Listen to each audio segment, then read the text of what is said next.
ಪ್ರಿಯರೇ, ದೇವರು ಒಳ್ಳೆಯವರು, ಒಳ್ಳೆಯದನ್ನೇ ಮಾಡುವವರಾಗಿದ್ದಾರೆ.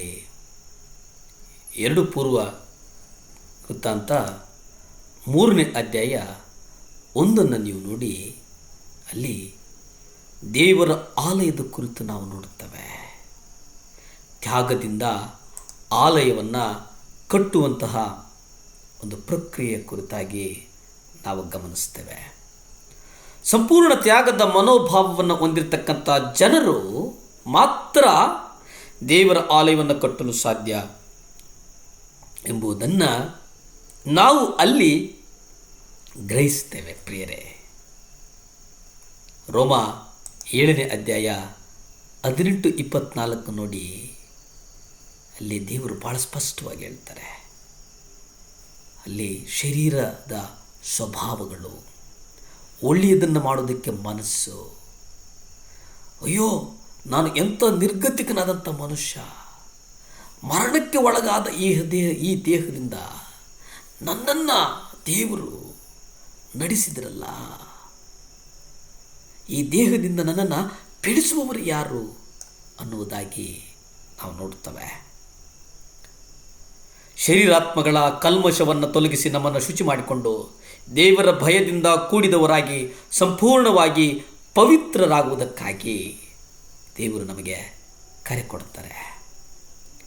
ಕ್ರೈಸ್ತ ಸಭೆಯನ್ನು ಪರಿಶುದ್ಧವಾಗಿ ಉಳಿಸಿಕೊಳ್ಳುತ್ತೇವೆ ಅನ್ನುವಂಥದ್ದನ್ನು ನಾವು ಗ್ರಹಿಸುವವರಾಗಿದ್ದೇವೆ.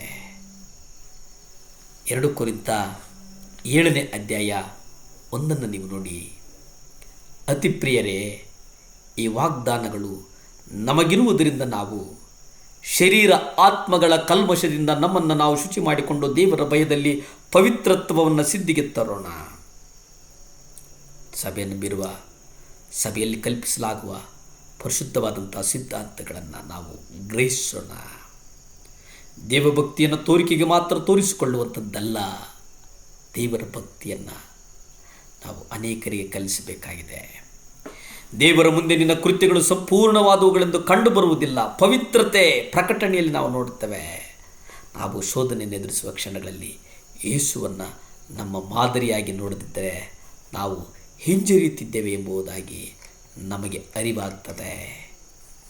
ನಾವು ಆ ಅರಿವನ್ನು ನಾವು ಕಲಿಸಿಕೊಳ್ಳಬೇಕಾಗಿದೆ.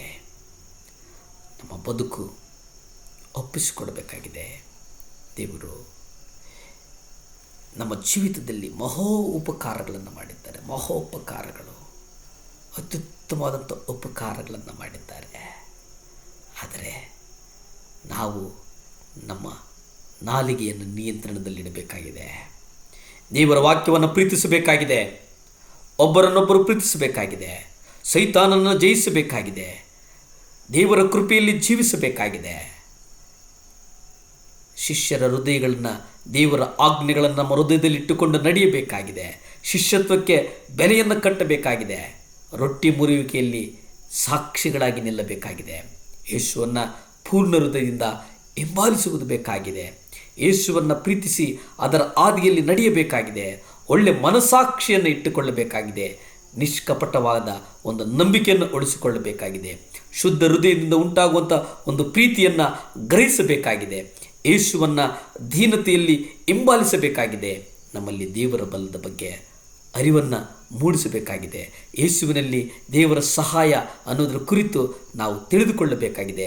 ನಮ್ಮ ಪಾಪದ ಸಮಸ್ಯೆಯನ್ನು ನಾವು ಅದನ್ನು ನಿಜವಾಗಲೂ ಪಾಪ ಮಾಡದೆ ನಾವು ನಡೆದುಕೊಳ್ಳುವಂಥದ್ದು ಬೇಕಾಗಿದೆ. ತಾಳ್ಮೆ ಮತ್ತು ಜೀವವೃಕ್ಷದ ಬಗ್ಗೆ ನಡೆಯಬೇಕಾಗಿದೆ. ನಂಬಿಕೆಯ ಭಯವನ್ನು ಓಡಿಸ್ತದೆ ಅನ್ನುವಂಥದ್ದು ತಿಳಿಯಬೇಕಾಗಿದೆ. ಕ್ರಿಸ್ತನ ಬರುವಿಕೆಗೆ ಸಿದ್ಧರಾಗಿ ನಾವು ನಡೆಯಬೇಕಾಗಿದೆ. ಅದು ಬಹಳ ಮುಖ್ಯ. ಪ್ರಿಯರೇ, ಪ್ರಾರ್ಥನೆ ಮಾಡಿಕೊಳ್ಳೋಣವೇ? ಭೂಮಿ ಆಕಾಶಗಳನ್ನು ಉಂಟು ಮಾಡಿದಂಥ ಸರ್ವಶಕ್ತನಾದಂಥ ದೇವರ ಸ್ತೋತ್ರಪ್ಪ. ರಾಜಾ ಸ್ತೋತ್ರ. ಇಮ್ಮಾನುವೇಲನಾದಂಥ ದೇವರ ಸ್ತೋತ್ರಪ್ಪ.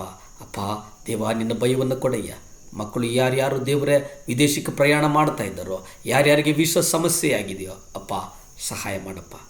ನಿನ್ನ ರಕ್ತ ಚೆಲ್ಲಲ್ಪಡಲಿ ದೇವಾ, ನಿಮ್ಮ ರಕ್ತ ಚೆಲ್ಲಲಿ ದೇವಾ, ನಿಮ್ಮ ರಕ್ತ ಚೆಲ್ಲಲಿ ಸ್ವಾಮಿ. ಮಕ್ಕಳು ದೇವರೇ ವಿದೇಶಗಳಿಗೆ ಹೋಗಿ ಸ್ವಾಮಿ, ಅಲ್ಲಿ ದೇವರೇ ಅಪ್ಪ ಅವರವರ ಕೆಲಸಗಳಲ್ಲಿ ಸೆಟ್ಲ್ ಆಗುವ ಕೃಪೆಯನ್ನು ಅನುಗ್ರಹಿಸು ಸ್ವಾಮಿ. ಯಾವ ಅಡೆತಡೆ ಬರದೆ ಸಹಾಯ ಮಾಡು ಸ್ವಾಮಿ. ಸ್ತುತಿ ಘನ ಮಾನ ಮಹಿಮೆ ನಿಮ್ಮೊಬ್ಬರಿಗೆ ಸಲ್ಲಿ ತಂದೆ. ಆಮೇನ್, ಆಮೇನ್, ಆಮೇನ್.